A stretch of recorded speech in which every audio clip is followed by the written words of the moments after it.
Okay.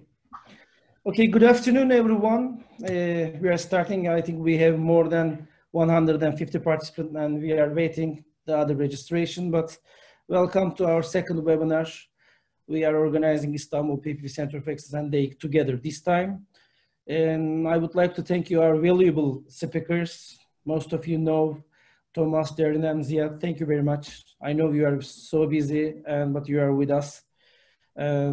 The chairman of OECD Infrastructure Forum, Mr. Thomas, the partner EY of Australia, Darren, actually, and the president of WAP, World Association PPP Units and Professionals, Mr. Ziad. Welcome again. Let me tell the first methodology of our discussion today. We separated two parts of our webinar. At the first part, we will get the presentations and the insights of our valuable speakers, and the second part, we will start to get the question and we have Q&A session. So during the presentations of our speakers, please write your questions from the Q&A boxes that you will see at the bottom of the screen. You can write from the chat box or I think Q&A box, and our colleague will collect the questions and I will try to forward your questions. So we have 1 hour, more than 1 hour to discuss your questions. And okay, let us start the discussion now. Most of you know me. My name is Dr. Eyüp Buralıaydın. I am the chairman of Center of Excellence and the DEIK PPP committee as well.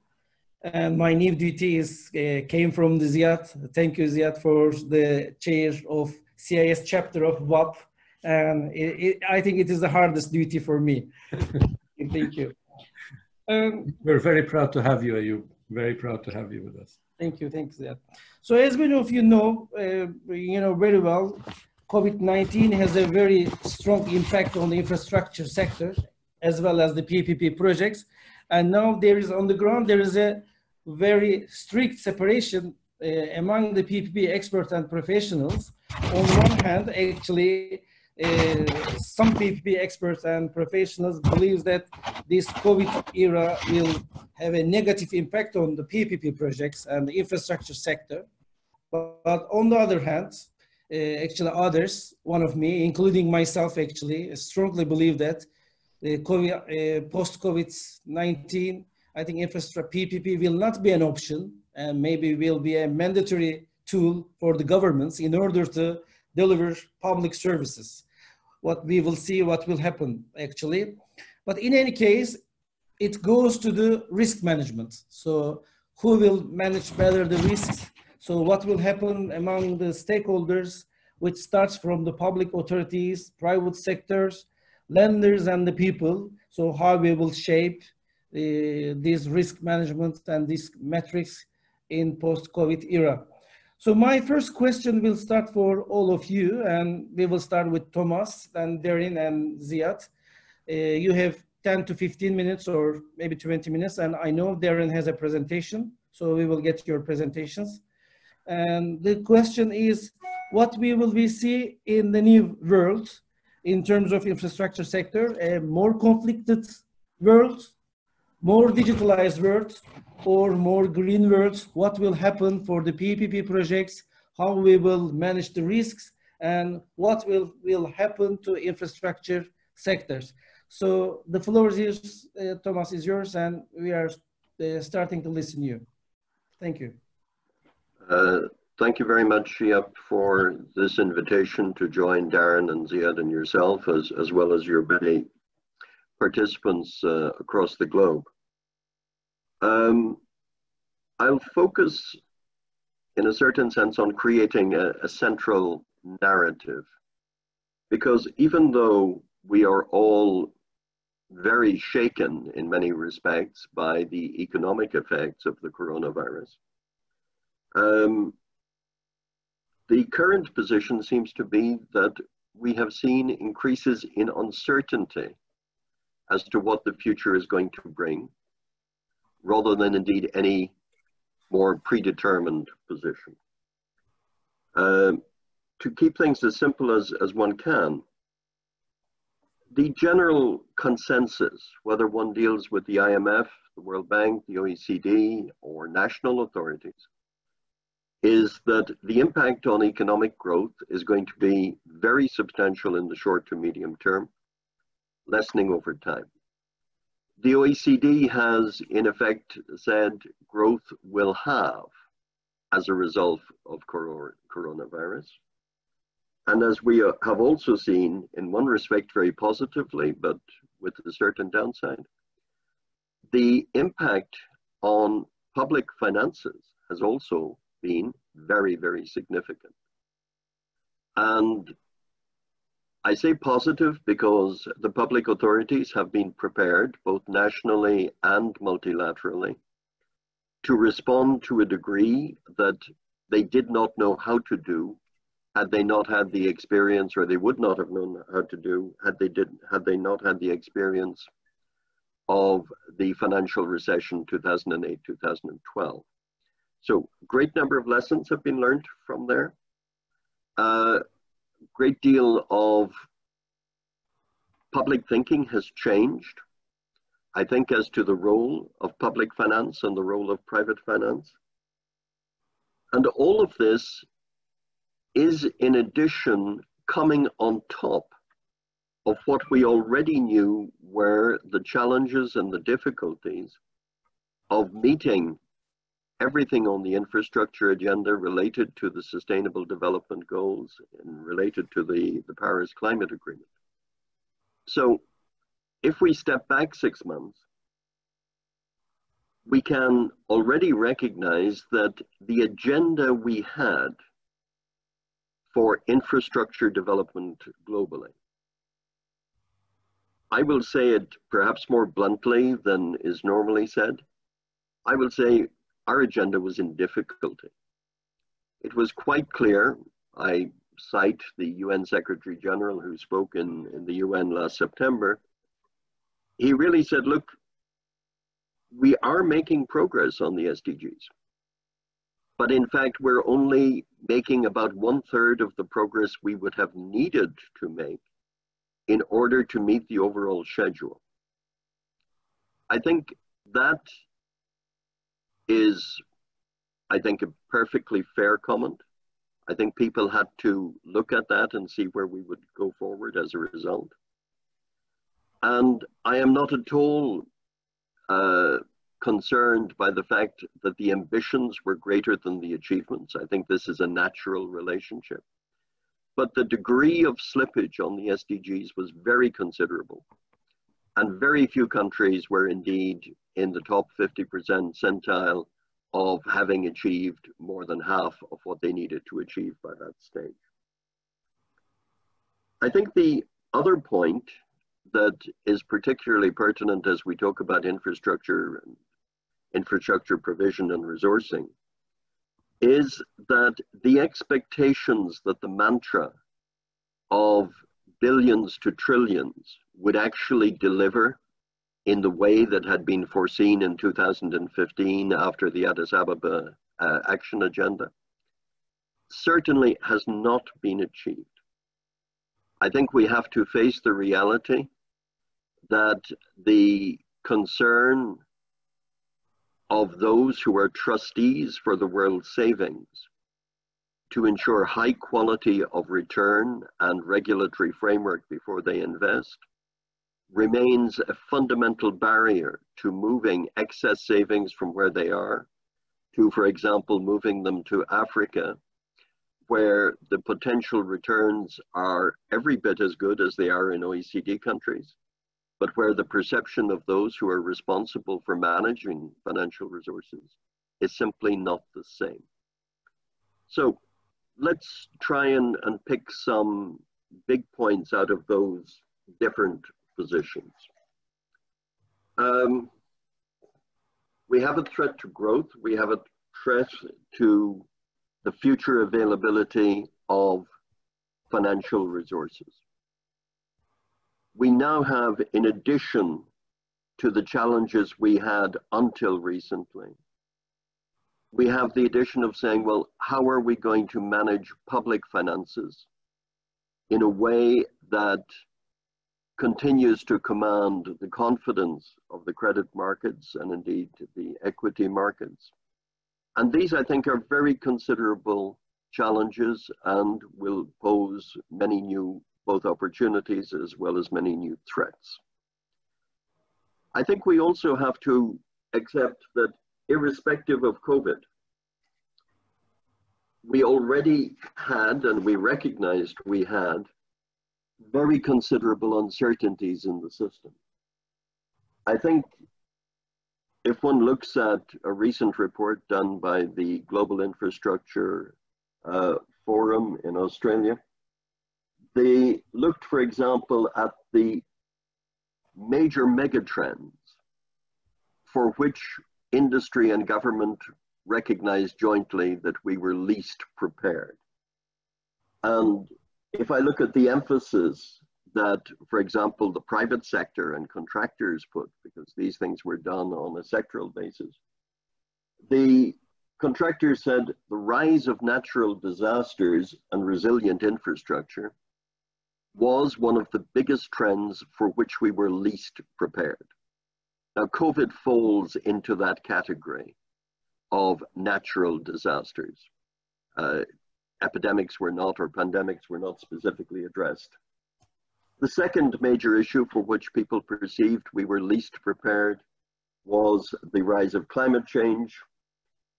Thirdly, even though there is a positive side to this, was the rise of artificial intelligence and automation. A fourth point, which infrastructure professionals will recognize very deeply, either the aging of infrastructure in mature markets, or indeed the creation of infrastructure in emerging markets. So here we had a perception that we already had a set of issues. COVID is hitting us partially because of its direct economic impact, partially because it is creating uncertainty as to when and how we are to emerge from this particular crisis. Now, if we look again at some of the broader things that we already know and we know well, there are things that are creating opportunities as well as threats. And we have to constantly create a rounded picture that gives full account for this. So before COVID, we would have recognized that urbanization and population growth was a major opportunity, and it had a huge impact or potential impact on private sector industry. The rise of green energy resources, equally a major opportunity on which progress was already being made. The rise of the Internet of Things, of sensors, of smart infrastructure, were things capable of having a major impact and which we are capable of addressing. Now, the infrastructure, I will call it investment gap rather than necessarily financing gap, was something that was also capable of having a major impact. And the just generalization of, shall we call it, geopolitical trends, which are changing the rules on which technologies may or may not be shared between countries. When we look at the capacity for countries to operate multilaterally under shared intellectual property regimes, all of these things are, if you like, part of the building blocks that we all carry around in our mind and we know somehow or other have been brought together. Now, it would be nice in a conversation like this to offer what I will call some deep insight of wisdom as to something that must inevitably happen or will guide things. Unfortunately, I don't think this is the scenario we're in, because I think we are facing perhaps three different types of scenarios. I don't think any one of them alone is likely to dominate. I think in the nature of things, there will be elements of each of these scenarios that will be integrated into the global picture. I think the global, if you like, the geographical distribution of ideas will be very different.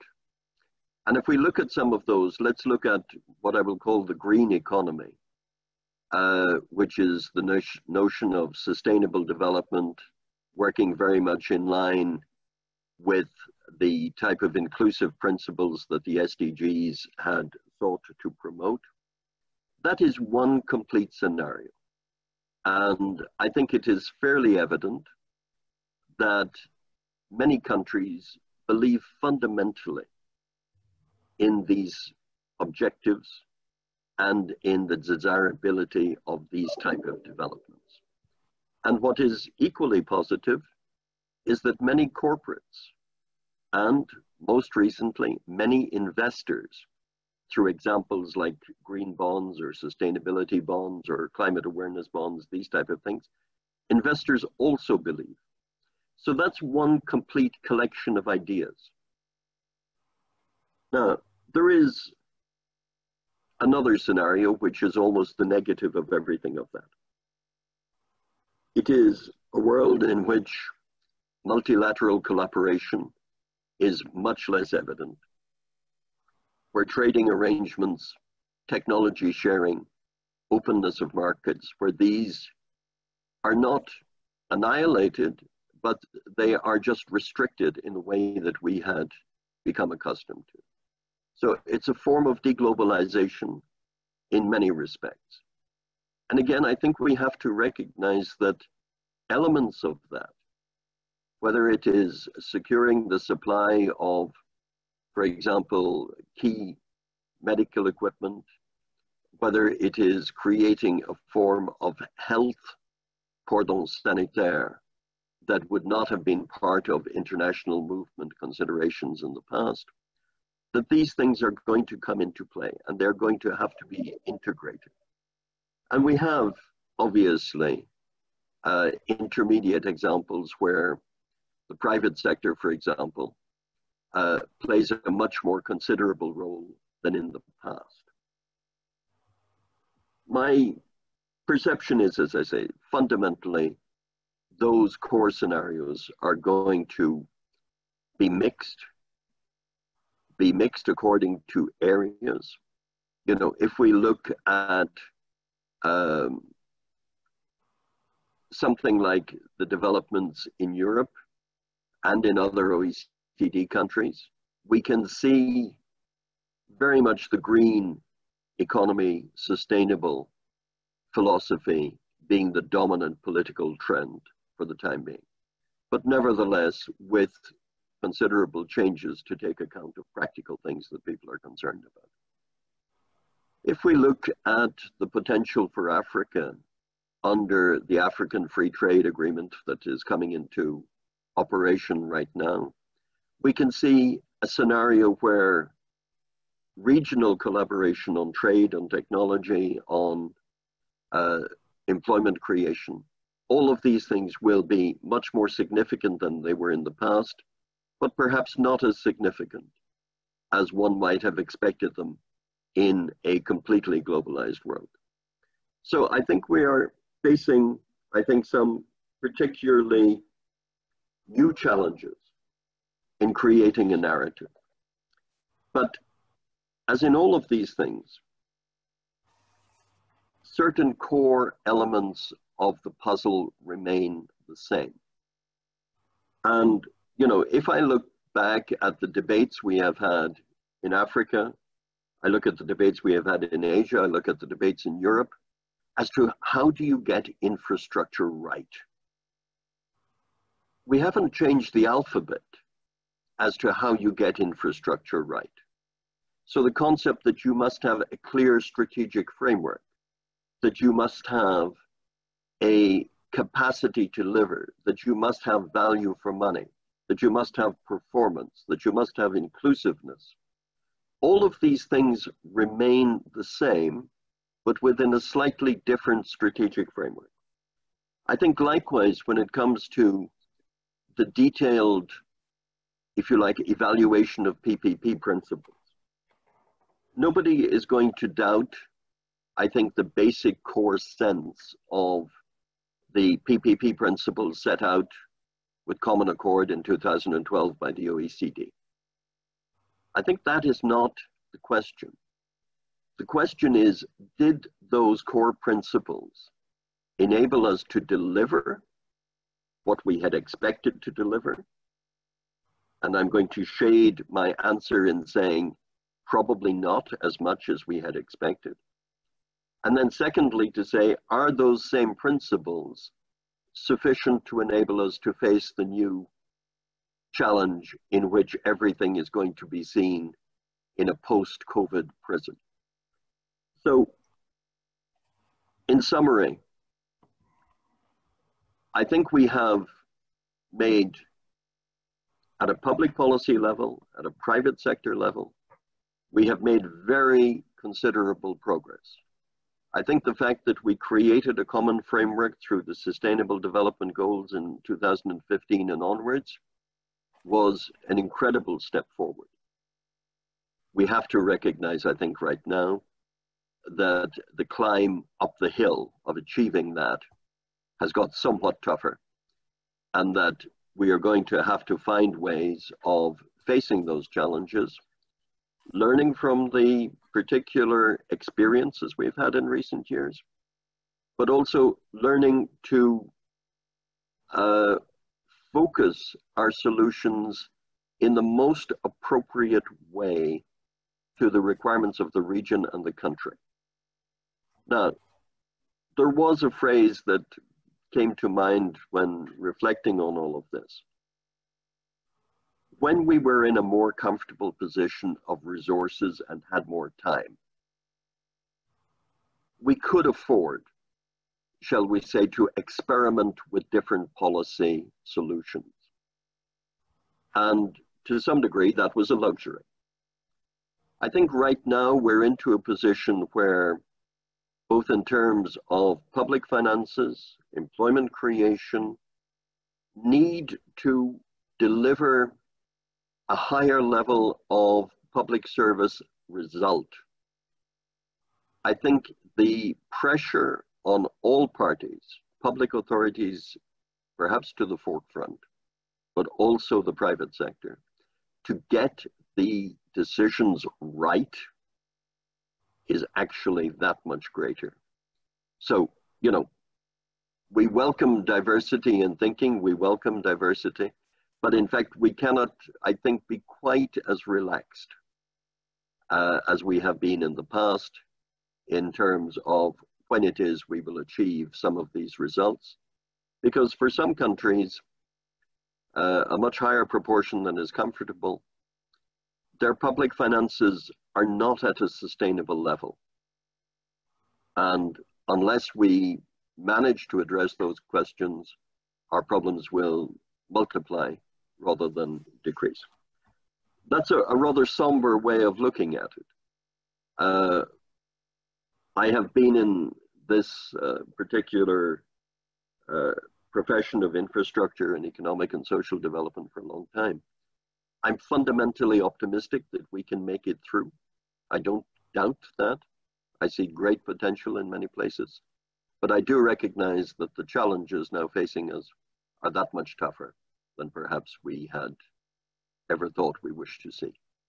I leave it there for the moment and welcome questions from all of you on that. Thank you for this valuable contribution and insight. Actually, as a summary, there are a lot of important points that you mentioned, but what I got, it's maybe we will see a very slightly change in public things. This is very important. But paradoxically, I think you are talking about deglobalization, but also maybe in the near future, we will need more and more knowledge sharing between us, how we will create infrastructure, the right infrastructure investment for public services, which more green, which are more sustainable, which are more resilient. So it's a big challenge. We will see how we will, make this exchange between us. We will see. Thank you very much. Thank you. So, Darren, I think you have a presentation, and Sure. can you share it? I will try to. Let's hope the technology works for me. First of all, thank you for inviting me to join this webinar. It's terrific to be involved and engaged with the DEIC, PPP, and the COE. And I'm only the big downside for me from COVID is that I won't be able to visit your wonderful city in November by the looks of things for PPP week, which has become a major fixture on my diary for the last 6 years, and I will miss it dreadfully. I do hope everyone online is safe and well. These are extraordinary times. I don't think, well, I know I have never experienced anything like it in my lifetime. And I hope that we will never have to experience anything like it again within my lifetime. But we're not through it yet. You're to be commended to bring together this forum to share experiences and ideas. And I thank Thomas as well for that presentation, that talk. I think I hope I complement that. You talked at the strategic and the global level. I'm going to get a little bit gritty and into the pricing and the risk allocation at the project level. So I hope I complement what you spoke about. Certainly, increased uncertainty is a feature of what I'll talk about.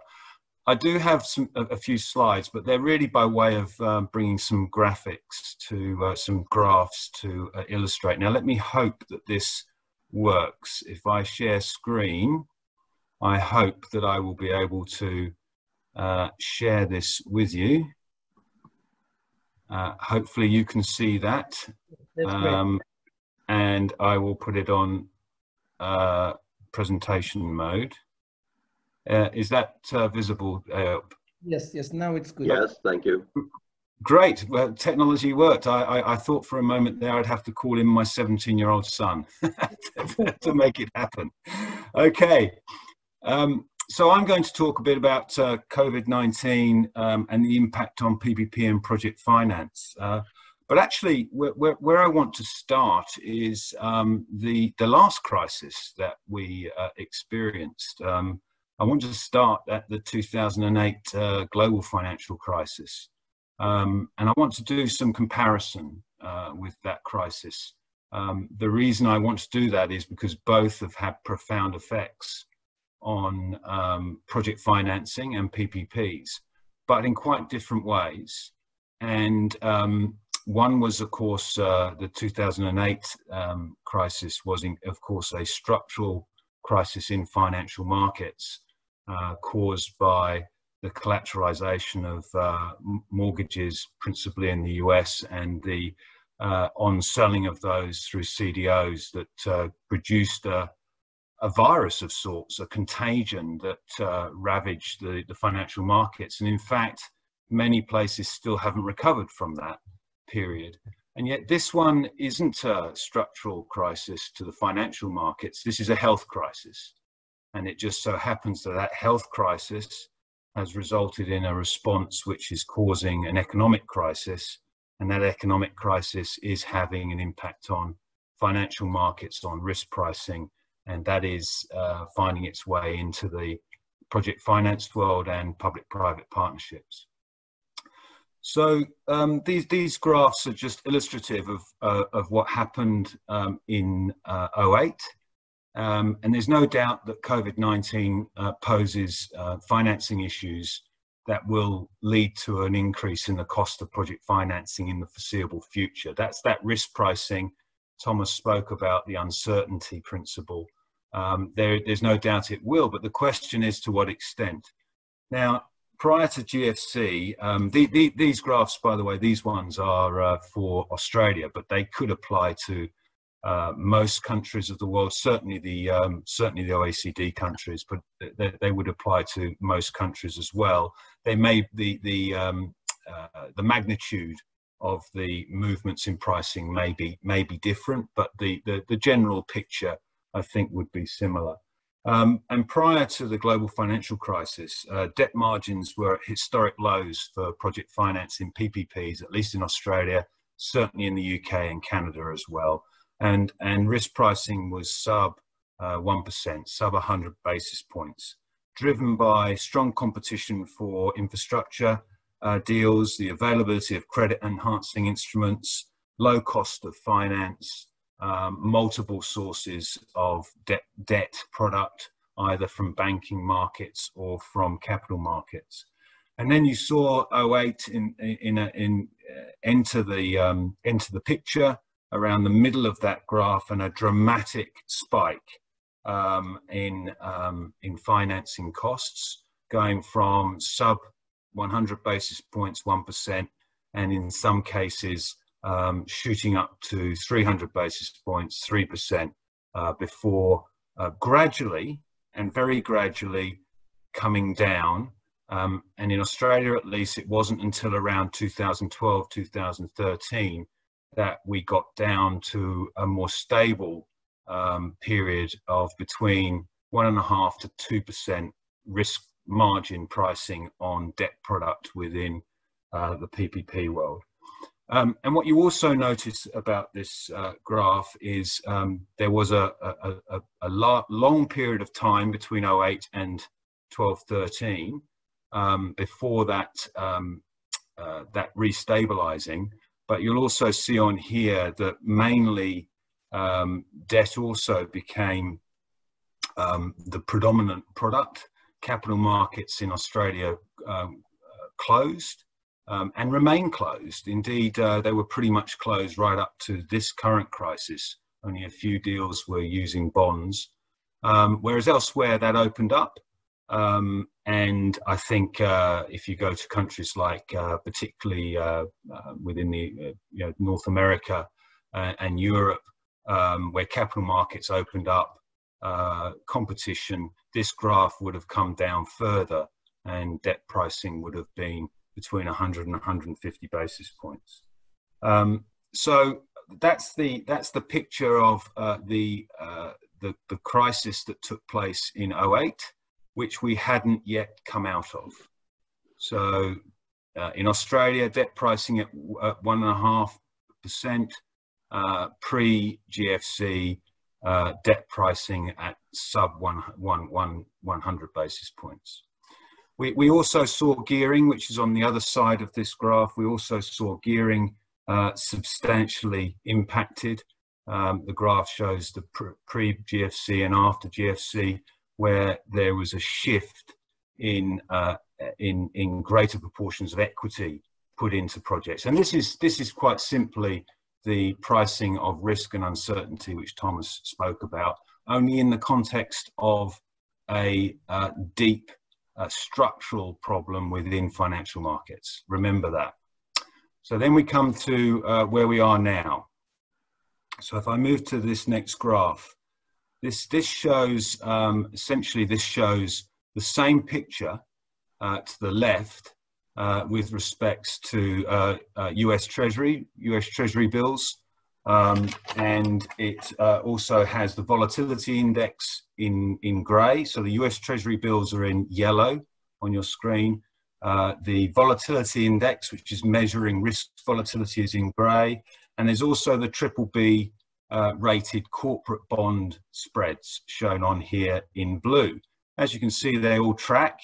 Then in 08, a big spike, but actually a more rapid than project finance, a more rapid return to levels, and by 12-13 back to levels pre the GFC. And then if you go to the right-hand side, you can see what happened in February of this year. Because in February of this year, pretty much across the world, it became very, very apparent that there was a major health crisis. I know it seems strange to say this now, but take yourself back to that period. I remember January and February very well. I came back from holiday in the summer here in New Zealand, and I was hearing stories of people getting sick in a place called Wuhan that I barely heard of in my life. And then rapidly, this contagion spread. And then by March 13th, and I remember the date very well, March 13th, Friday the 13th, I stopped going to work in the city, and I haven't been back since. And the spike here at the right is dramatic. It went off the charts, basically. Compared to 08, it went off the charts. But then if you look to the right, you can see that on the right-hand side, what then happened, it came back very, very quickly. And this is the reflection on the financial markets in a deep period of uncertainty immediately, and then beginning to realize that, yes, there was an economic problem, but it wasn't a fundamental problem, a structural problem within financial markets. It would become an economic problem, and we know that now, but essentially it was a health problem. And so very quickly things came back to not normal, not near normal or pre-February, March, but stabilized a lot quicker than they did during the GFC. So what does that mean for PPP projects? Well, in Australia, at least, through 08, 09 and 10, next to no PPP projects or project finance deals got completed during that crisis period. Next to no deals got completed. Very few globally got completed, reached financial close or contracted to move on to the development phase. But what have we seen during the COVID-19 pandemic? We've seen an extraordinary number of particularly people involved in what I would characterize as knowledge working or financial markets working, who are able to continue to work through this crisis. The very fact that we're having a webinar now, and we've got people from all over the world tuned in, is testament to a significant technology change since 08, even 08, let alone before that with previous recessional economic cycles. People have continued to work, and indeed we've counted 30 PPP projects have reached financial close during this crisis so far. During COVID-19, 30 projects have reached financial close that I could count, 5 in Asia, 12 across Europe, 10 of those in France and Germany, 7 in North America, and 6 in the rest of the world. Nothing got done in 08, 09, nothing. And yet we've seen commerce and activity happening. You know, I can on my notes here, I've got some of those projects. I can just give you a bit of a flavor. They are across sectors.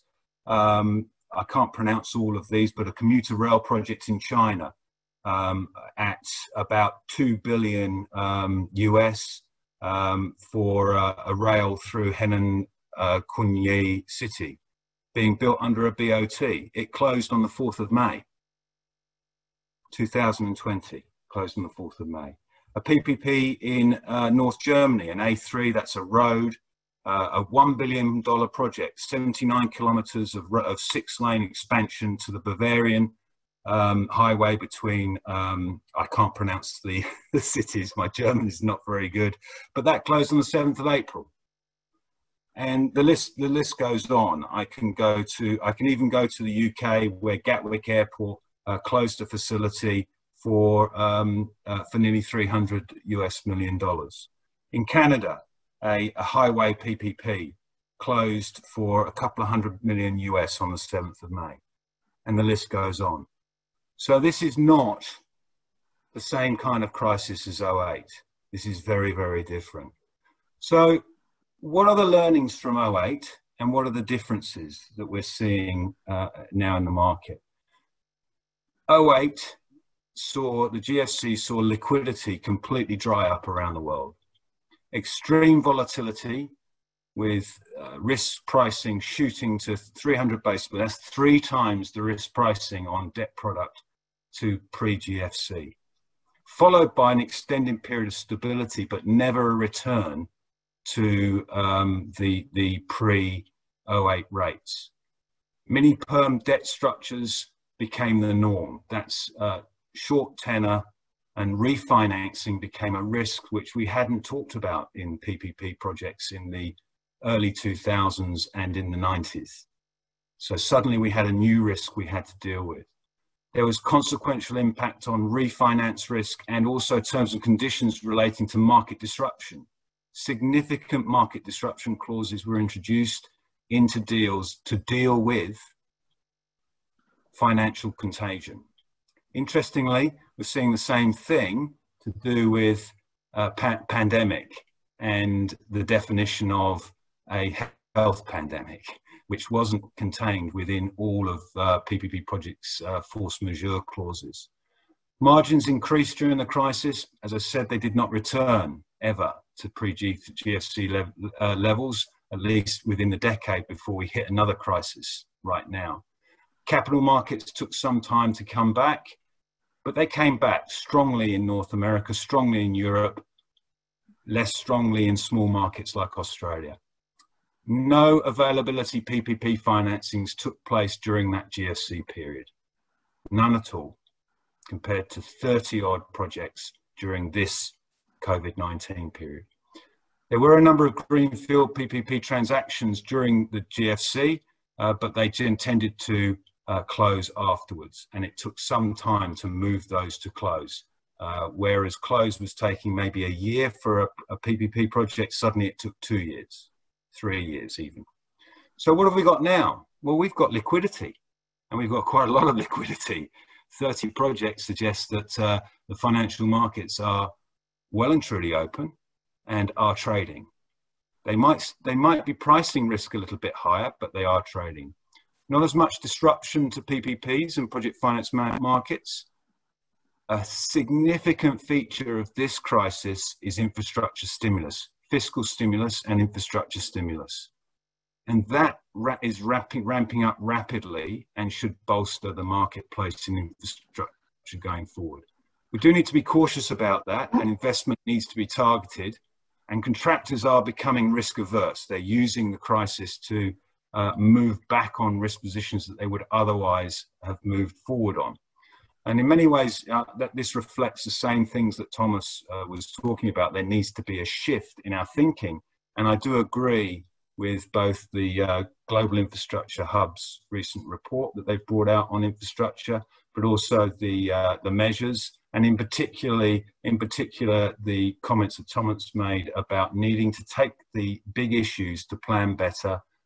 Diversity, I would add there, with gender in particular, safety, environment, social inclusion and inclusiveness, and also disaster mitigation, which Thomas spoke about.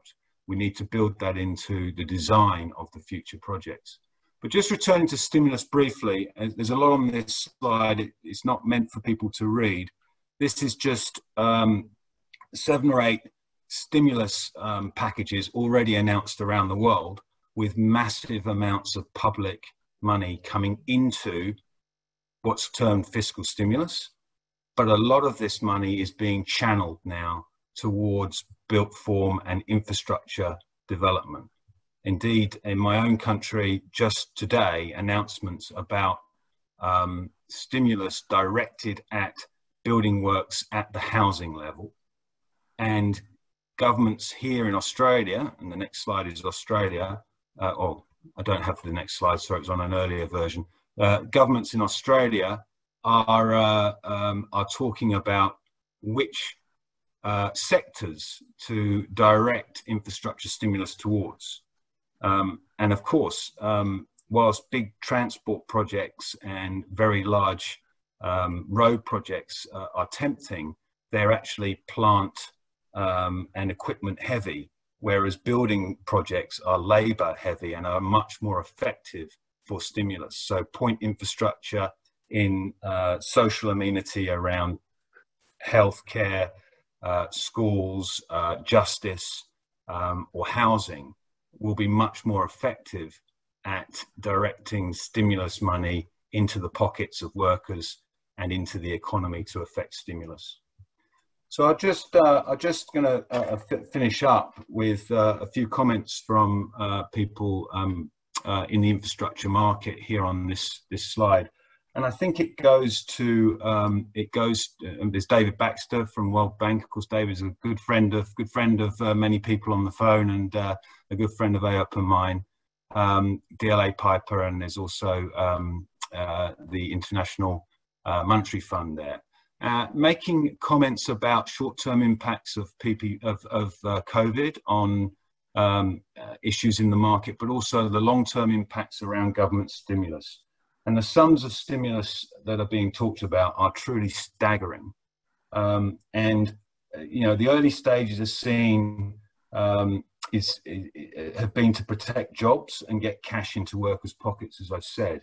That's with direct financial injections, principally to workers who've been furloughed or who have been who've lost their jobs.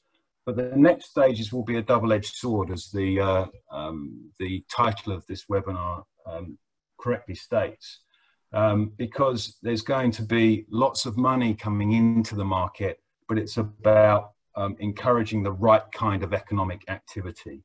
And that goes back to Thomas's points, back to the point that rapid policy in a disaster situation with large sums of money can be wasted if we do not keep ourselves focused on what essentially is smart planning and sustainable infrastructure development. So I'll leave it with that and pass on to the next speaker. Thank you very much. Thank you, Darren. This valuable contribution. Actually, totally I agree with you. And from the point that Thomas mentioned, he continued, we don't have any financial gap. We have an investment gap.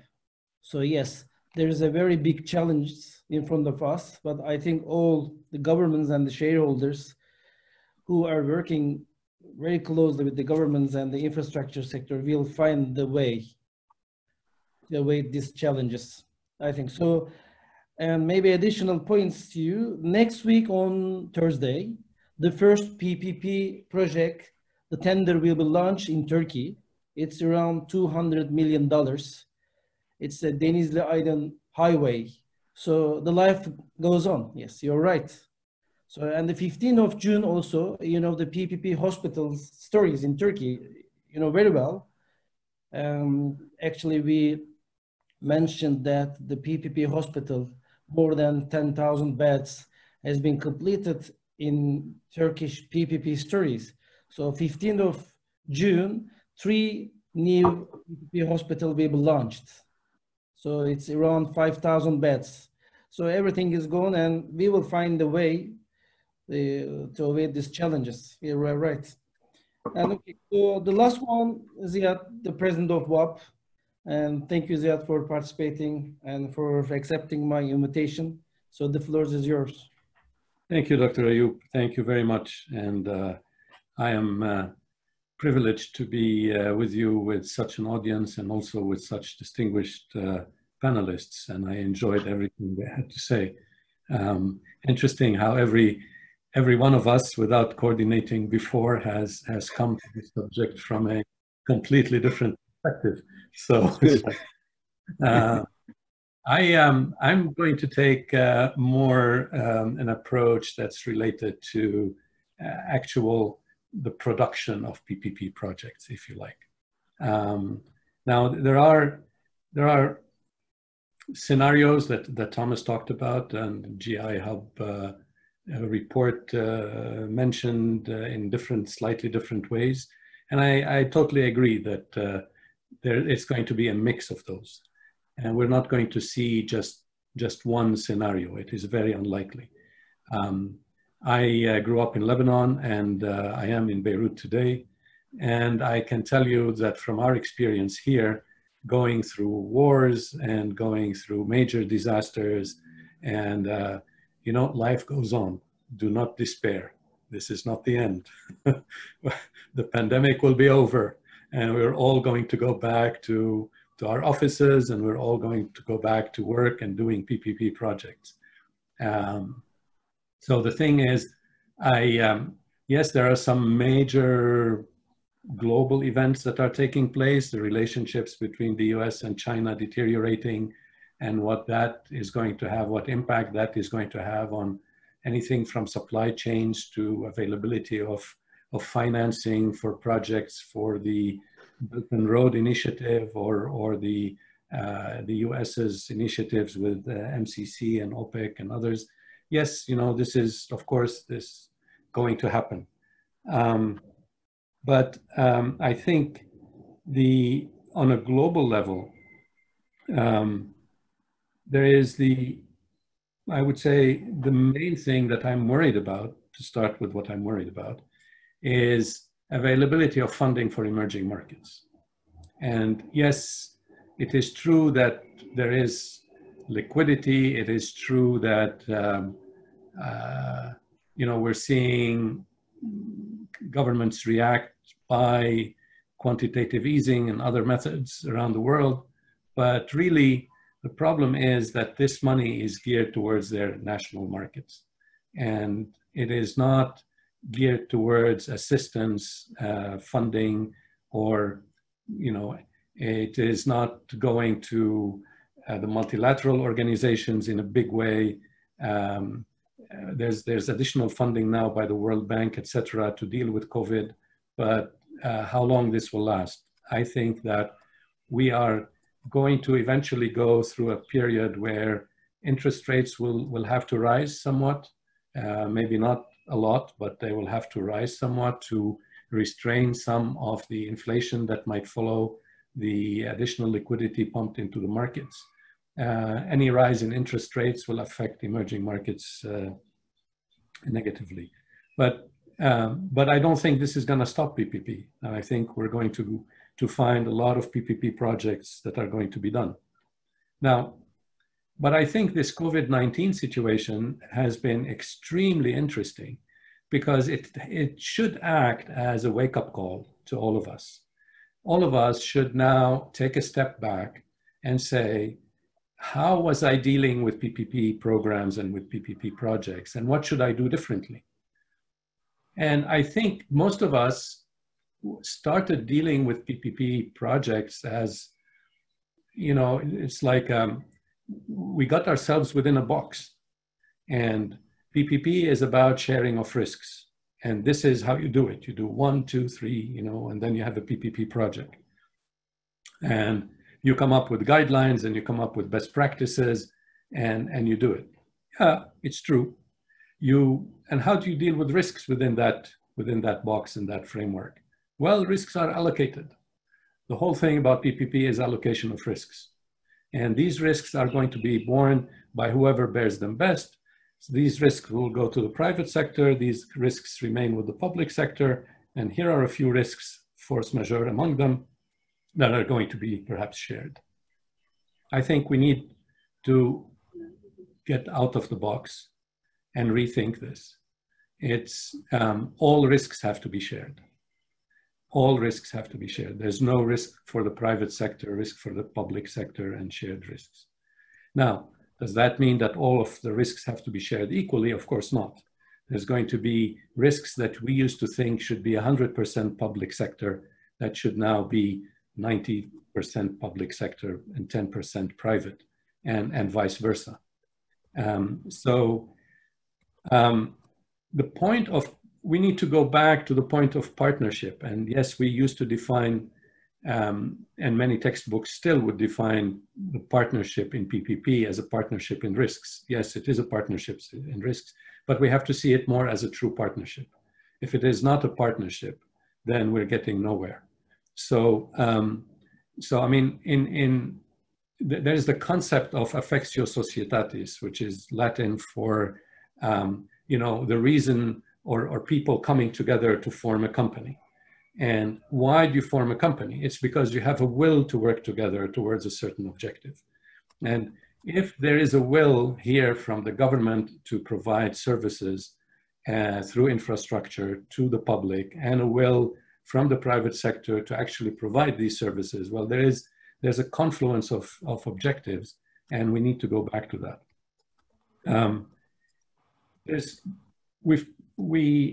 can understand this at a public versus private level, but I think it should go even deeper. We need to, sponsors of a particular PPP project have to start thinking in terms of partnership. The SPV, the relationship within the SPV has to be a partnership. You cannot go saying, well, you know, the contractor isn't finishing the project on time, so I'm the operator. I'm going to sit back and wait for the contractor to finish the project. No, I mean, I think we're going to see a lot of the PPP contracts going forward written in such a way where everybody's responsible. So you're going to have the contractor or the operator putting pressure on the contractor to finish early, as well as the financial investor in the SPV. I think we're going to move towards avoiding penalization and emphasizing cooperation. I think that my colleague Mark Frillet talked about this in a recent webinar about what's called a rebus sic stantibus. It's like, this is how the way things are. This is in legal concept, and this impacts force majeure and impacts the concepts of hardship and impacts the concepts of MAGA, with material adverse government action risk. So it is basically saying, and this is like in international treaties, we are agreeing to this as long as the circumstances are such. If the circumstances change, this agreement has to be renegotiated. This agreement has to change. And we used to say that PPP contracts have to be flexible and they have to allow for, yes, and even more so today. We have to go into that thinking this way. Now, this is not easy. This is not easy for PPP units. It's not easy because they have the government, you know, that doesn't understand. You have a lot of politicians that don't understand PPP. You have general public that doesn't understand PPP. Why are you privileging that company? Why are you letting that company get, you know, change the contract that they agreed to? Why are you now, you know, there was certain level, I mean, this was supposed to be a user pay contract, and now the government is stepping in and making some availability payments. So I think the general public would need to be educated, because they need to figure out that it's not, I mean, making an availability payment when it was supposed to be 100% user pays PPP makes sense in order to keep that public service going. Otherwise, it's not going to go. These are some things that, I mean, they would require capacity training, both for PPP unit staff to understand how to deal with new contractual arrangements. And it would require some raising awareness, like I said, among politicians. Now, one thing that can be done, and that we have been talking about for many years now, I think, at least in our context, is you know, is sustainability. And sustainability is best, you know, there are various ways of looking at this. I mean, there's the financial markets look at ESG, environmental, social, and governance related dimensions. In PPP, many of us look at it as people first PPP. And how do you make sure that a project is going to serve the interests of people? So looking beyond the value for money to the value for people. And that will, if it's structured right, if all the stakeholders are involved, etc., it's going to give it sustainability. I think with COVID-19, these continue to be very important, of course. I mean, value for people is even more important than before. But I think some of my colleagues, like Domingo Peñalver, for example, talks about value for future generations. We're looking at projects that might be 20, 30-year terms. They're going to affect national budgets. They're going to affect the life of future generations as well. So this element has to be taken into consideration. I would personally add a fourth element, value for the economy. value for the economy as a whole, value for happiness, value for standard of living, value for social well-being. These are maybe difficult to put a value on, but I mean, at the end of the day, if we structure projects with all these things in mind, then we can, you know, they'll be more resilient and more capable of withholding the kinds of, you know, interruptions or black swan events that we have, like with COVID-19. We are never going to be able to predict black swan events. By definition, they hit us, you know, out of nowhere. So we're not going to be able to do that. But, you know, we can, there are other things we can do. I mean, in Lebanon, for example, our experience with the war situation has been that civil society can play a very important role. PPPs with NGOs can be a very important part of the prescription for the future. Our government stopped functioning during the war years, and during, some people would say, still doesn't function. but civil society actually is carrying the nation, and they do anything from drug distribution to taking care of the elderly to all sorts of things, and these are, you know, social project PPPs can be done definitely through NGOs. There's a lot that I want to talk about regarding the mitigation of risks in this new environment, but I'm conscious of the time that we have. I'll just point very briefly to, you know, some things like Islamic financing that we usually don't think about, and Islamic financing is by definition geared, you know, it's not waiting for you to pay the interest at the end of the month or the quarter. It is by definition more of a partnership approach with you. I think the future, we're going to see a lot more emphasis on ICT in PPP. You know, we have gone from major infrastructure, and of course this is still needed, to social infrastructure, and of course we need a lot of that. And I think that the next is digital infrastructure. We're going to, drones. I think drones are going to be a major part of PPP. You know, anything from regulating their use to how they're used in logistics to you know, their impact on or the impact of AI and traffic management on that.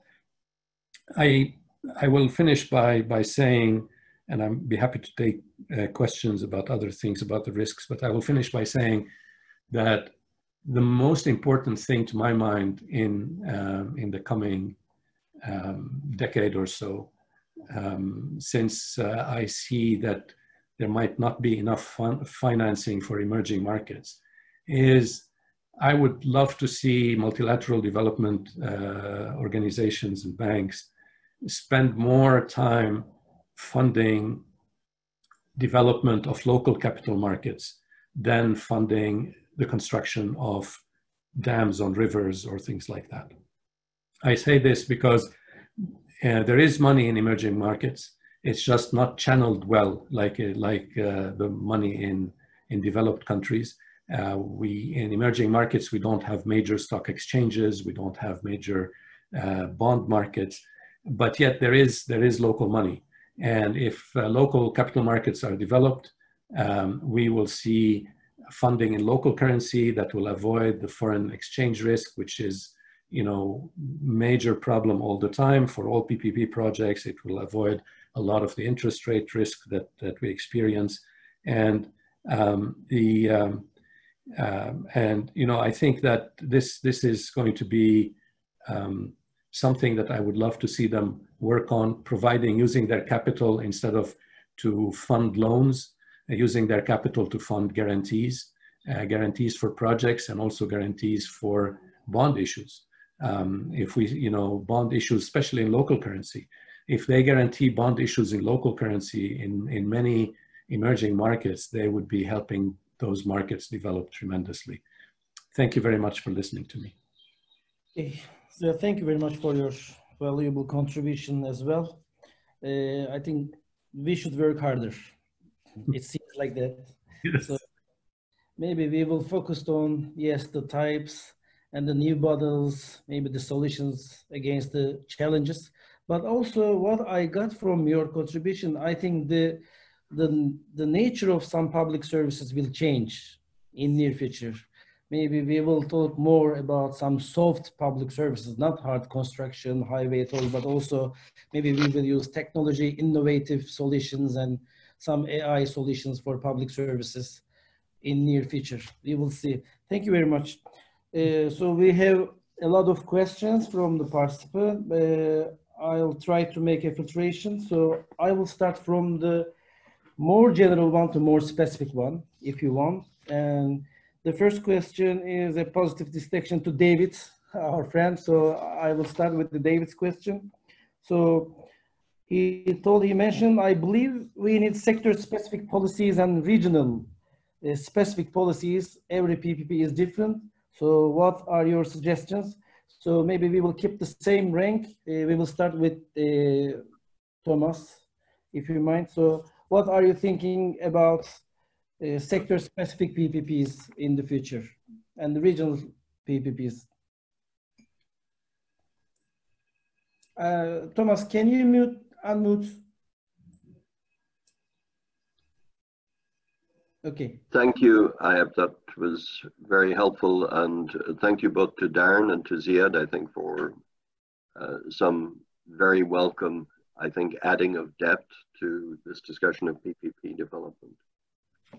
To pick up your questioner's query, one of the things that has been absolutely essential in ensuring that we can deliver infrastructure in an appropriate way according to the circumstances of each country or each region is actually the development of what we will call organizational capacity. Now, the needs, whether it is in Turkey, whether it is in China, whether it is in India, whether it is in Europe, take different forms. But essentially, part of what is going on is that people have, by virtue of their knowledge of their local regions, they have the profound understanding of what the risks are and where the potential solutions lie. Now, I'll go to Ziad's last comment, which he specifically was addressing to the development of domestic capital markets. To my mind, this is actually one of the fundamental issues, because if we look at the savings capacity in many markets around the world, we actually find that even in the poorest of economies, because they are poor, they actually save very considerably to the extent they can to cover for future uncertainties. But the use of those savings is not necessarily the most strategically well used for the future development of the country. Now, therefore, the concept of developing local capital markets to using the leverage capabilities of the multilateral development banks, the IMF and other players like this, and let's not limit it just to those players. Because when we look at the global lending of the multilateral development banks, of which there are 9 that strictly meet that criterion at the moment, we're talking about lending of the order of $750 billion each year. If we look at the next layer of national development institutions, the German KfW, the various other ones like Agence Française de Développement, various others in Italy and Spain, etc., etc. And then you take in the Japanese, the Chinese. The capacity of these institutions is approximately triple each year what in fact the multilateral development institutions are doing. So we must not blind ourselves to the fact that because the Bretton Woods institutions, if you like, dominate the scene, that they are the only ones who can make a major contribution. But I think the 2 points that come out, the development of organizational capacity and expertise to enable each country to actually see the solutions that are best suited to delivering its strategic vision. That is fundamental. But I think, and this is the obverse of the point that Darren was making at the moment, we are undoubtedly in the fortunate position of good liquidity, thanks to the extraordinary efforts taken by the central banks, both of Europe, of Japan, of the United States, etc. We rather hope we will not come to the end of that capacity. We hope never to find out what the end capacity is. But the reality is we do not know. So therefore, you know, when we look at the capacity of international institutions, we recognize that in fact it is indigenous financial resources are significantly more important than international financial resources. And that if we do not organize, if you like, the organizational capacity plus the financial mechanisms to draw on savings and to take out various risks, such as the one Ziad referred to as the Forex risk or various other things, or political risks that domestic markets do not recognize they have, but international markets recognized excessively that they have. So I think there is, in answer to your question, to your questioner, there is that dual focus that said organizational capacity, development of the indigenous financial resources of each of these markets go hand in finding a better way forward. Thank you. Thank you, Thomas. Darren, do you have any comments? Yes, and may I say hi to David. I've been thinking of you just recently, David. You're living in Washington, I believe. So obviously the news reports we're receiving of the situation there have been quite horrific, and I do hope you're safe and well. I think you've hit the nail on the head. One of the biggest issues with anything new, like a PPP policy or guideline, is that you can't go and impose it on somebody or some country or some region. That just, yeah, history suggests that that kind of approach really doesn't work.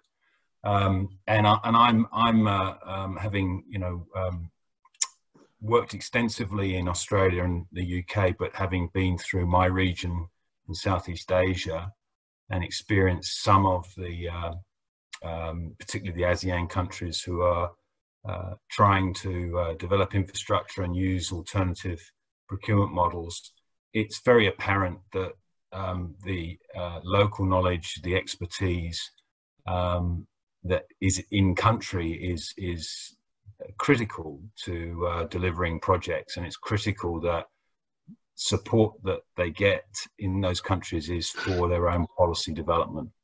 And I think most development agencies are beginning or have realized this and appreciated this. And what I think is needed to achieve what David suggests, and is for there to be much more government to government, you know, geopolitical connections that support the fundamental foundations of policy and that development in country, rather than any notion that you can homogenize that and just lift it out of a country that successfully delivered projects either through sectors or within their regions, and think that that's going to work elsewhere. That's a pathway to failure. So long way of saying I wholeheartedly agree with David. Okay. Ziad. Yes. Thank you. I think Thomas and Darren have answered, and I would say the same thing. It is, I agree, and there are, my one concern about regional strategies and projects is that they're very difficult to achieve by nature. I mean, either they are sort of guided by some big plan like the Belt and Road Initiative, and then questions of who has how much say in them, and transnational projects are by definition, when they're not like that, when it's just two governments or two regions within a country having to sit and negotiate something, it adds complexity. But yes, we have to eventually, there's going to be more need for integration because our entire planet is integrating.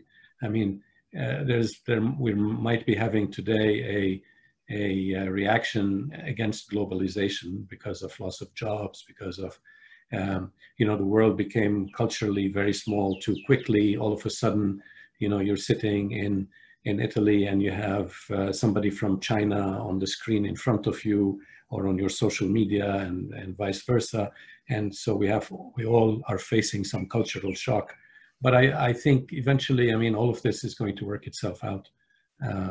We're a small planet. We're going to integrate. Technology is going to bring us together. We'll have to work across nations. We'll have to work across sectors. Medical sector, healthcare, etc. Okay, this is great in the COVID-19 era, but we see today that a major, what contributed most to our well-being through this COVID-19 era, aside from the health sector, is the ICT sector. If we didn't have this way of doing webinars and continuing and working from home, etc., what would we do? Thank you, Ziad. Actually, I will forward some specific questions to each of you, and I will start from Thomas. I tried to group of some questions. So I think the attractiveness of PPP project in the future and how we will promote them to private sector. So this question comes to the Thomas. Why do you think private sector will continue to have interest in PPP when there is a likely slowdown globally? So this is for you, Thomas. Thank you. It seems to me that we do ourselves a little disservice by focusing on PPP as though it were a standalone concept. To my mind, it is part of a spectrum. In each of the things that we're doing, let's call it in strategic infrastructure, things that matter to the national economy in one form or another, the public and the private sector are already natural partners. And the question, as Ziad was talking about, as he talked about the evolution of PPP concepts, is that what worked in the past may well work in the future, but it may well also be time to have a certain evolution of the nature of those partnerships, whether it is more intensively public or more intensively private, according to sector, according to country. All of these things matter. Now, when we look at the question as put by the questioner, there is going to be constraint on the total resources available. Therefore, governments are going to be seeking what we will call value for money for the limited resources they have available. So there is going to be a demand side to that market. It is going to be up to the individual and indeed the collective sector responses of different countries as to whether they find the term sufficiently attractive, or whether in fact they prefer to leave what has been a distinctly important part of the public policy market, just to leave it and to say, we have better options. If they have better options, they will take better options. The reality is, I do not think that the question will be posed in that way. I think we will see both public and private sector trying to make maximum utilization of their resources in the best way possible. And therefore, without putting any specific form on it, I rather follow Ziad's comments to say the nature of the PPP relationships will evolve over time. To some degree, they have to evolve over time, because in some of the more mature PPP markets, we have seen a decline due to lack of public confidence in transparency or in value for money. We cannot afford actually to lose such important investors, whether from the viewpoint of their knowledge intensiveness or their risk capacity or their flexibility or other things. We need all of the players in this market. And therefore, I think the market will continue. But how precisely it will evolve, I think, is going to depend very much on regional circumstance. Okay. Thank you. Darren, question is coming to you from Dr. Irfan from Dubai, one of my close friends. And so we are the floor with Irfan because you are the person who started PPP for us, Dr. Irfan and me. Thank you for this, Darren. We started, both of us, we started with your article, the PPP stories. Thank you. So he is asking actually about the model, the future model of PPP in terms of financial and risk allocation. So which model actually will be very popular? Let's say it's popular, available to payment or user payment PPPs. What do you see? Yeah, I'm just getting the question up on my screen. Thank you, Dr. Irfan. That's a very, very good question. I think both the merchant risk model or the toll road model or the user pays model, depending on which sector you're in, I think it will experience, and the availability-based model where government makes payments on behalf of users, but both are going to experience headwinds, notwithstanding my positive feeling about the financial markets and risk pricing and the continuation of infrastructure stimulus and PPP projects in particular. There is no question that there's going to be an impact around risk allocation. I mean, you just take transport, a toll road, where the risk of tolls being insufficient to cover what are very large sunk development costs, construction costs. Think about that in the context of many economies where congestion and road usage has virtually evaporated overnight, and remains in many countries still subdued, coming back, but still highly subdued. Roads look busy, but they're probably only running at 30 or 40% of pre-volumes in some countries. And think about what we're doing now and what we've been doing for the last 10 weeks working from home. Is there going to be a major shift in behavior which undermines the very business model upon which some of those transport projects have been built and make them unsustainable? Do we have to rethink the risk allocation of merchant projects as a result of that? Think about the availability projects where perhaps the time and cost factors of development are much more important to establish what that payment might be, and think about how workplace practices have been disrupted, how social distancing in the workplace means that it's slowed down development, led to delays, increased cost. How does that risk allocation get priced into the future or on existing projects? So I think that notwithstanding my positiveness in my presentation, the post-COVID era, especially from a risk allocation point of view, and the financials flow from that, really could be changed quite dramatically. We just don't know yet in what form or in what direction. We can paint scenarios around those risks, and I mentioned a few in my presentation.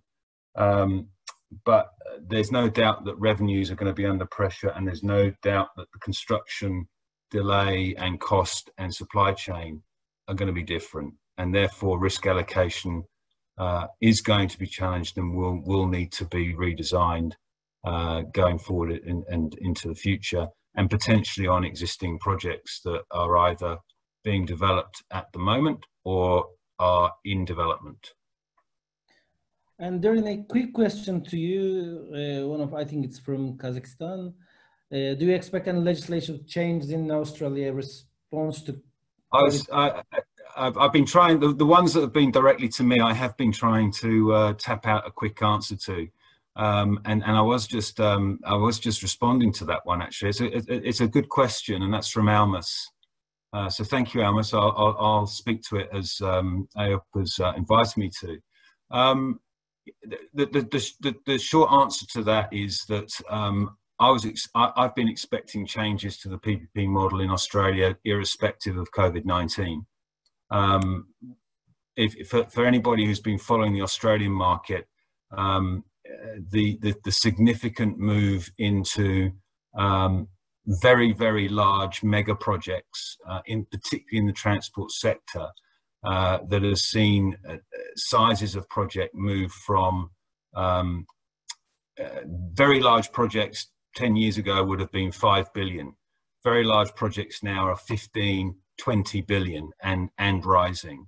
And they're all in the transport sector, and they all involve linear project risk, and many of them involve tunneling, and many of them have come under significant pressure, both in design, but also in execution.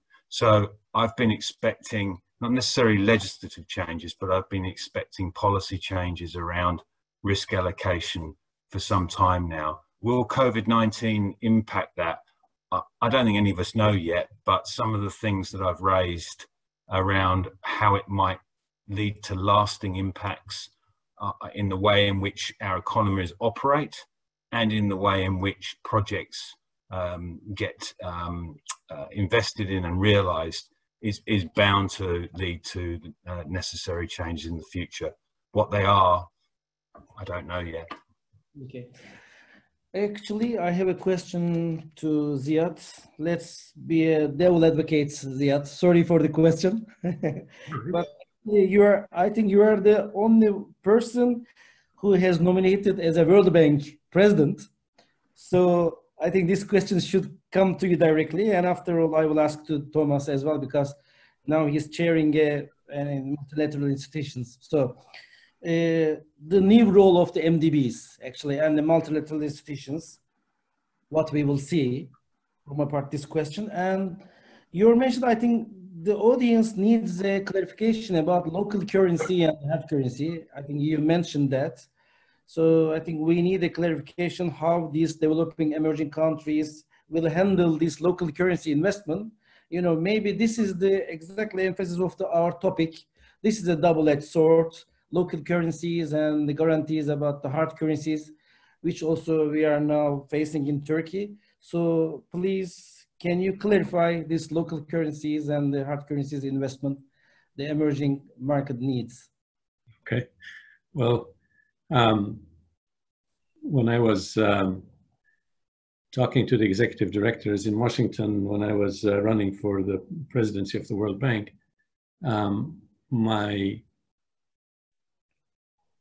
for the lack of a better word, my spiel to them was the following. You know, the World Bank has an excellent strategy, and it is codified in two documents that they have. And obviously, that strategy is the result of a cooperation of many intelligent people and many people with a lot of experience. So it was not about whether that strategy is right or wrong. I just saw that this strategy, that the CEO of the World Bank should be entrusted with carrying out that strategy. I felt that the president of the World Bank should play a slightly different role from perhaps the traditional one, and lead on elements that go beyond the strategy. I had three things in mind mainly. One is migration, because I think migration is a major issue for our planet, whether it is for countries losing brain drain, losing labor force, or countries that are experiencing influx of refugees, how to deal with them financially, culturally, etc. The second thing, and there are many things that can be done there to create jobs and whatnot. The second thing was about the use of what I was talking about, the use of NGOs and civil society. And I think that the multilateral development organizations or banks should not only be lending to the public sector and, like the IFC, for example, to the private sector, but they should be lending to NGOs. They're not there to make money, but they can still service debt. And you know, you can, and that's a whole different thing to talk about. The third thing was the thing about creating capital markets that Thomas, I'm very happy that he thinks like I do, mentioned. So, and there, you know, it's, we all know that there are major, it's like the oil industry. So you have a lot of reserves in Saudi Arabia, a lot of reserves in Venezuela. All you have to do is dig a hole and you get oil. And this is what you have in London and New York.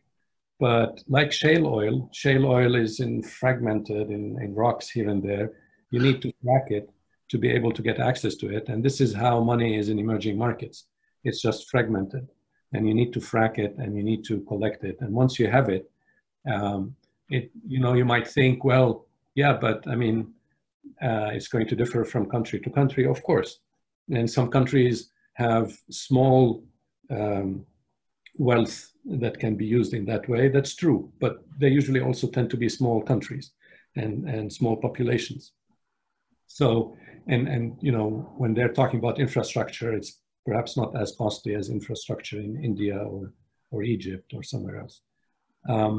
Anyway, the point is we're always going to have in emerging markets the issue of I mean, you mitigate every risk, and you say, okay, this risk I'm going to mitigate it with an escrow account, and this one I'll use an insurance policy, and this one I will get a MEGA guarantee on, and this one I will do export credit agency, you know, assistance with. But eventually you're left with some sovereign risk that I'm against giving guarantees for sovereign risk. It should not be blanket. It should be focused to the leftover risk, if you like, in a project, etc. But anyway, but the foreign exchange risk when you're funding a project with international investors is always the most difficult to deal with.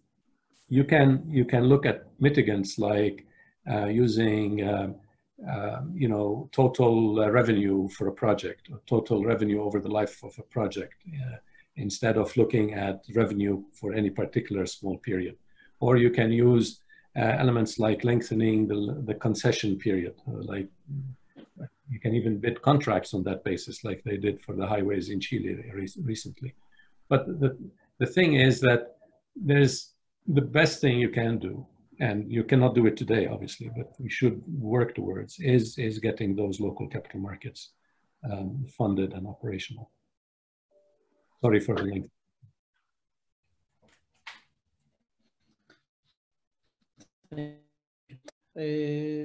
Thomas, the new question for you, the same question, sorry.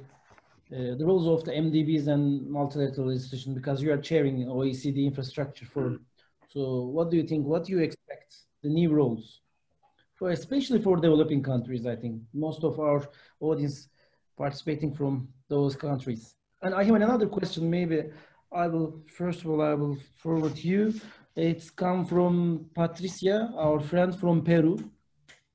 And actually you mentioned while your presentation, clear strategic framework. So she is asking how, you know, the countries, developing countries, make their right framework, strategic framework. What are the measurements? What are the criteria? What are the performance, you know, points? Okay, let's take the first question of the role of the MDBs. it's useful to start with the sense of history. That when the Bretton Woods institutions were created, they really were created at a time when foreign exchange controls and other things like this existed in a massive way. And therefore, their capacity to bring money was in itself a major value-added item and justification for their role. Now, over time, two things have happened. One, with a more integrated global capital market, the question of bringing money to the project has not been the prime value added of the multilateral development institutions.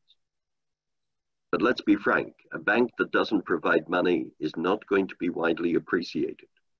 They must have a role in providing funding and in sharing risk, because risk sharing is very much part of their role. And there it goes back into some of the questions Ziad was pointing to as to what types of sovereign guarantees or undertakings or whatever should underpin that sharing of risk. But increasingly over time, what has been important for the MDBs has been the provision of expertise, of sharing of best practice, of sharing of, if you like, deep studies as to how to organize for the creation of a strategic vision for infrastructure or sectoral policy in each country. So if we even take the last 20 years, there has been a relatively radical shift where the MDBs were providing, let us say, 20% of total development capital 20 years ago on a global basis. They are now providing approximately 5%. But yet they're able to leverage that 5% by providing expert advice. What is equally important is that they have been making space for other players and diversifying risks, either by providing for national development institutions to come and play a role, or more importantly, coming back to the same core point, facilitating the development of indigenous financial resources. Now, that can go from the tax improvement collection capacity of an IMF technical study to the fact that over time we have seen, shall we say, the generation of resources from internal taxation moving from 13% to 15 to 17% in various emerging markets. Those type of improvements are not what you associate, strictly speaking, with the lending function of the multilateral development banks. But in reality, in financial terms, they are by far the biggest leverage effect. So be quite clear that the ability to provide technical and policy support to help national authorities make the better choices, to make them, if you like, to give national authorities the ability to say to their own domestic constituencies, we are doing this even though we know it is not necessarily the most popular national option, simply because it will give us the best result. Basically, the MDBs are serving as a quality improver, if you like, of the whole system. All of these type of roles for the MDBs are absolutely key. Now, for the time being, the MDBs are organized in different ways. That might well be considered a strength rather than a weakness, because some of them are capable of providing very much what I will call market-related advice, some of them very much public sector advice, others are doing different things specific to their particular mandates. So the role of the African Development Bank and the role of, for example, the Asian Infrastructure Investment Bank in the new circumstances are quite different but complementary. And they have found ways of working together. I think where I'm pointing out these national development institutions, these are equally an enormous armory of the international as well as the national community.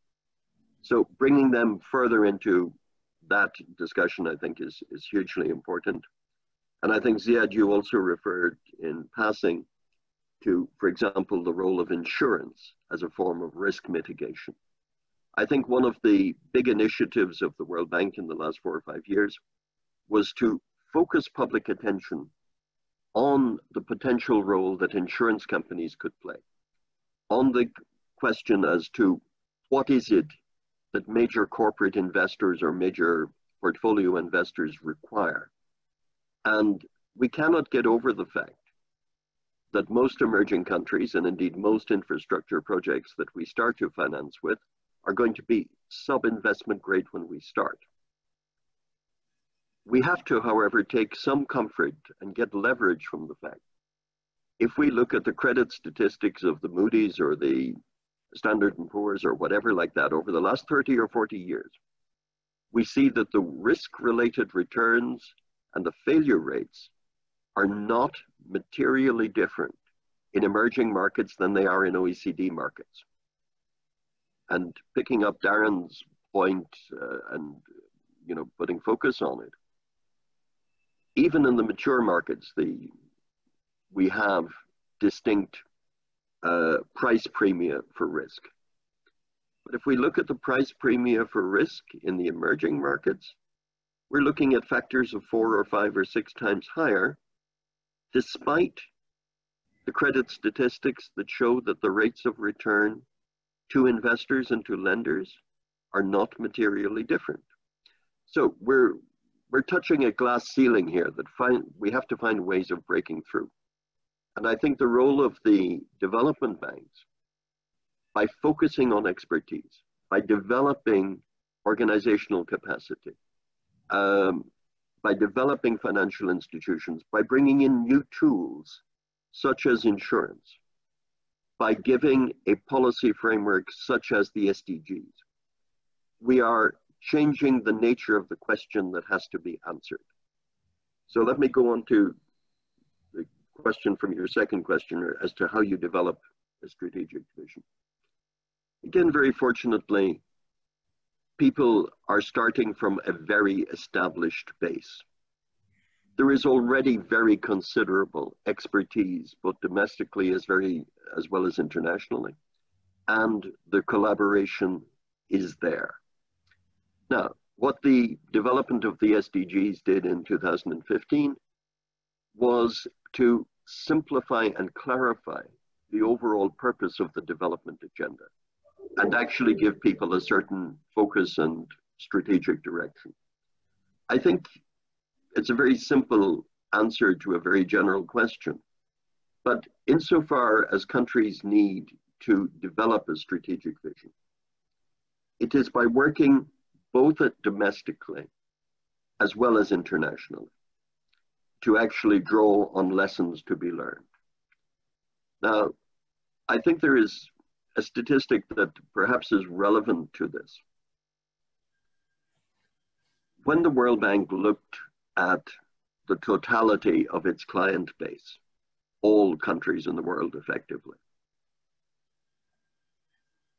it found, slightly to its discomfort, that approximately half of the countries with whom it was dealing did not have an integrated strategic plan for the development of infrastructure. They had some sectoral plans, they had some regional plans, they had various things, but they did not have something that, shall we say, was fully joined up. We recognize this is work in progress. Some countries are doing it particularly well. I think if we look, for example, at the ability to manage the entire infrastructure planning system, countries like Japan, countries like France, countries like the United Kingdom probably stand out by having the strongest governance system seen from the top down. Many other countries are focusing on bottom up and have yet to create an integrated structure. But this is the ongoing work, I think, that we're all engaged in. And I think we simply accept that you start from where you are, you work with the issues that you can best make progress on, and you move forward from there. But with the clear notion that if you can see strategically what you're aiming for, and again, I will pick up a reference that Ziad made in his comments to emphasize the importance of ICT, for example. Well, ICT and all sorts of digital investment, as well as climate and sustainability investments, are now emerging as distinctly more important than we might have expected 5 or 10 years ago. There has to be a refreshing, even in the most mature markets, of their thinking on these issues to see what this means. And it may well be that the timescale, as well as the objectives for achieving some of these objectives, will change, sometimes accelerated, sometimes deferred. I hope that helps.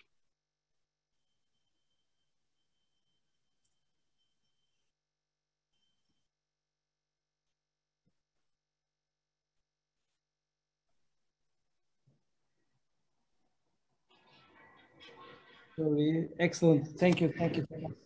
As we're wrapping up our discussion, I have one question for each. So I'm starting from Darren. Darren, what are the lessons learned from the COVID-19 period in terms of infrastructure sector and PPP especially? Can you list lessons learned they would like to learn, what we learn from this time?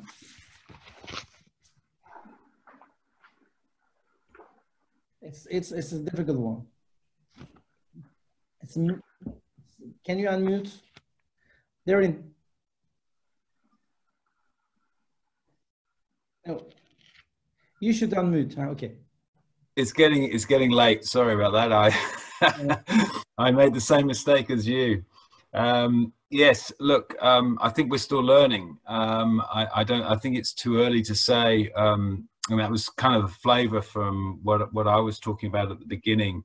It's way too early to say what we should take away from the specific impacts of COVID-19 on infrastructure or indeed on PPPs. And I think it was Ziad that characterized well characterized black swan events as being unexpected.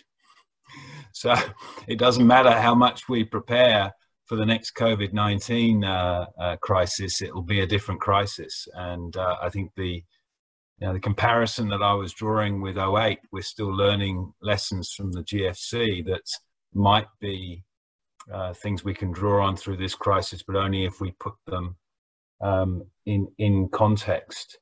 One of the things that has struck me in COVID-19 has been the rapidity of policy response, which inevitably has unintended consequences. The nature of a health crisis is such, obviously, that days matter, let alone weeks. And as a consequence of some policy responses we've seen, those unintended consequences of those policy responses become quite quickly apparent, and they need to be fixed. And I think the same applies even in the medium term as we're moving forward with infrastructure.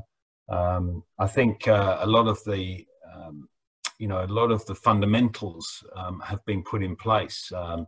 Thomas mentioned them, Ziad mentioned them, I referred to some as well.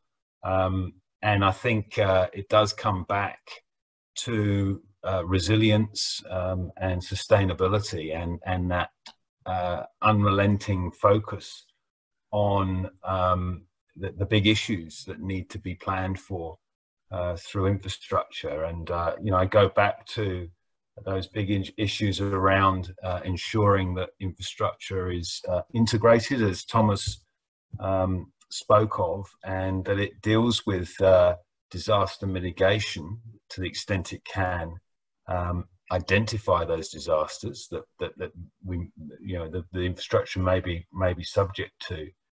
It deals with issues of diversity, cultural, gender, ensuring that infrastructure is built in a way that's socially inclusive. And it deals with you know, the perennial issue, which I think we mustn't lose sight of, and that is the environment, and ensuring that infrastructure is sustainable for a rapidly changing environment around us. And I think that's the biggest lesson from this. There was two lessons really. One is that policy on the run can have unintended consequences, so it pays to think things through and get the fundamentals right. And secondly, that we have to take a long-term view, and short-termism, it won't serve us well. And that long-term view has to take account of those big issues, which Infrastructure Forum, the multilaterals, the Global Infrastructure Hub, that's what they're talking about. We've got to listen to them and put them into effect. Thank you, thank you. And Ziad, you took very interesting points regarding NGO and PPPs. So I think we have a very good question about this NGO and partnership between private and public. So it means that we will see some alliance, some partnering. Let's maybe be more specific. Will we see some equity partner of public in the SPV, or something's the nature of new SPVs and the PPP? And the renegotiation framework, where the renegotiation will ended up for the contracts. Let's say it's 15 years contracts. So can you make a frame for all those two questions? For the NGOs, I think there might be a different type of PPP. There would be more service-oriented PPPs than infrastructure as such. So this is like to deliver social services. Could be in education, could be in healthcare, could be in elderly care, could be in child care. You know, there are many areas where NGOs can intervene, and they usually, because they have to depend on funding from donors, they don't reach their potential. And with better funding, I mean, you already have an enthusiastic group of people there, dedicated group of people trying to get something done. And if we can empower them, I think that would go a long way. The renegotiation of contracts, I think, you know, it's not a matter of like waiting until there's a major catastrophe to renegotiate a contract. I mean, by then probably it's late, and probably you're reacting, you're behind the curve. What I'm talking about is more accompanying a PPP contract through its life. And as the circumstances of the market change, as the needs of the government perhaps change, or the population that is being served, its needs change, you know, make room there for a revision. You could have a yearly or bi-yearly revision of the contract to see how you can improve on it and how you can fine-tune it. The force majeure, hardship, and MAGA clauses can be reviewed as well and adjusted. Before I finish, allow me to do two things. One is to give our audience since this is about risks, give our audience a website, refer them to, which I think is excellent and is very helpful, at least, you know, to put a frame of mind. And it's the GI Hub site. It's ppp-risk.gihub.org. I think they will find there a very useful tool for helping them think through risks and mitigation of risks for PPP projects. And the second thing I want to say is, you know, the World Association of PPP Units and Professionals is open to individual professionals as well as to institutions. If you're interested in PPP, we would love to have you as members. You can contact Ayub or myself, and we're trying to grow this entity. We started a year and a half ago. We've experienced a lot of growth, and it's really a network for all of us to learn from each other, from each other's experiences, for individuals to find jobs, for consultants to find consulting opportunities, for PPP units to find investors, for investors to find projects. We're trying to build an ecosystem, so please join us. Thank you, Ziad. And I think it's a very clear invitation to Darren and Thomas, I think. Sure. Of course. We would be honored. Will do. Thank you. So, and the last question, and maybe Thomas, I would love to, it's a wrap up all discussion.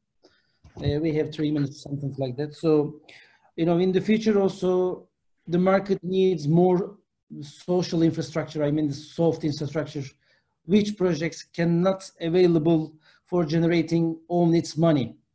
So needs some governmental guarantees, governmental, you know, supports. So it's a very big conflict on the ground. So how the government will handle this problem for social infrastructure, let's say it sustainable, resilient, more green, digitalized PPP projects, how the government, especially for the you know, emerging markets, how we will handle this problem.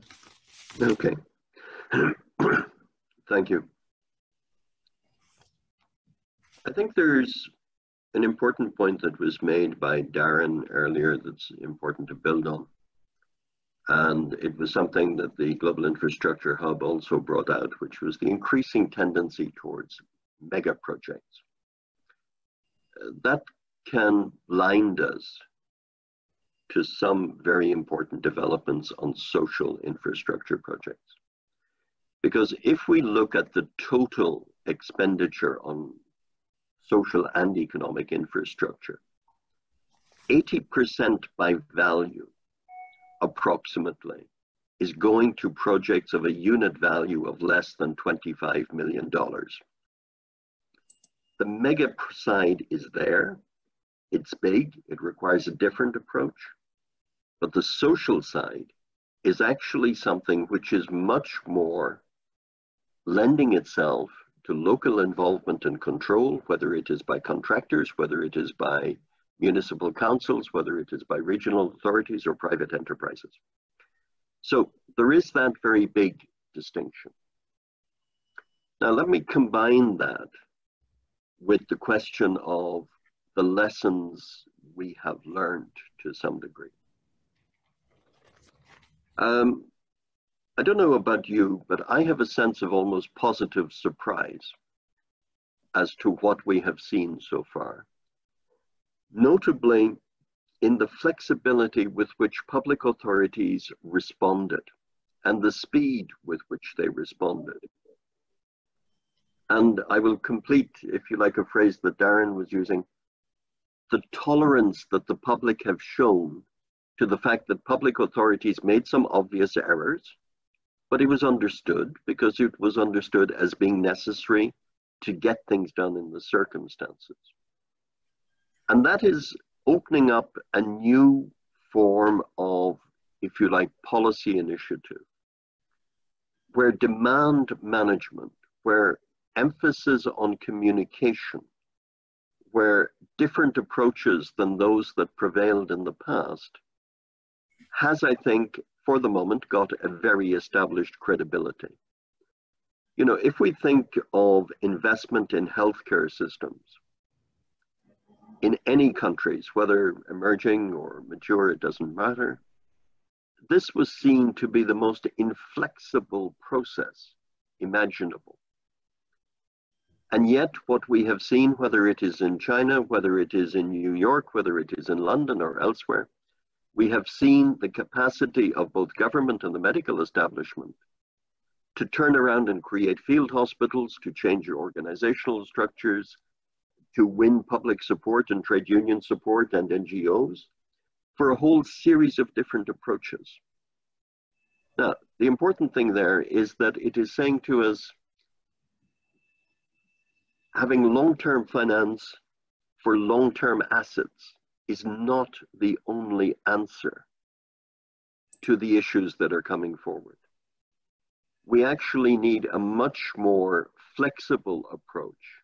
Certain things will have to address the needs that Darren was addressing for the mega projects. You cannot do mega projects on the basis of an NGO goodwill to allow things go forward, or a hoped for financial resource. But what can you do in local communities, whether it is in Morocco, whether it is in Tunis, whether it is elsewhere, if what you need are community centers or tertiary healthcare centers or various things like this, you can work very differently. And I think from a top-down perspective, what the COVID experience has shown us is that there is a capacity at national level, at multilateral level, at population level, to accept a much more flexible approach than perhaps we had been building on or utilizing to date. Now, that just reinforces the implicit sense of your questioner, which is that social infrastructure is absolutely fundamental. It is, as far as the community support for PPPs and for public infrastructure, it is actually much more important, because the beneficiaries are so clear and this is so concerned with quality of community and family life, that these are the things that people really value. They do not object to the economic infrastructure, but they really find value in the social infrastructure, and that therefore that is something to be looked at. If we have to do it on an availability payment or a tax-based system, well, so be it.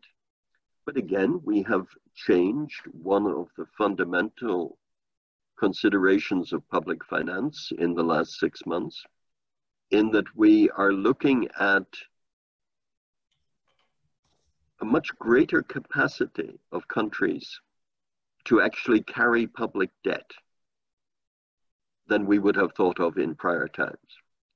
Now, part of that is being discussed very carefully and very nervously, because they're saying, yeah, it works while global interest rates are low. What would happen if we had inflation plus higher interest rates? It could be very different.